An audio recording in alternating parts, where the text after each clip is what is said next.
મેરુ રે ડગે જેના મન ન ડગે, ભાંગી પડે બ્રહ્માંડ. ગમે તે વસ્તુ થાય પણ વ્યક્તિનું જો મન ન ડગે તો શું થાય? બોલે એના આત્મરામની અંદર ભગવાન નિવાસ કરવા આવે. પણ મનડા ડગવા ન જોઈએ. કોક આવે ને આપણું ધ્યાન જાય, શરબતનો જગ આવે ને આપણું ધ્યાન જગમાં જાય.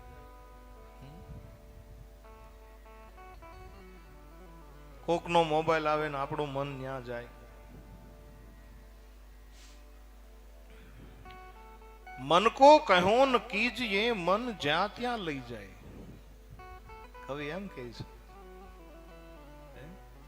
અને આજ હું પણ તમને કહું છું કે તમારું મન અહીંયા આપી દો, સોંપી દો. એક વખત જો મન સોંપી દેશો ઈશ્વરના શરણની અંદર,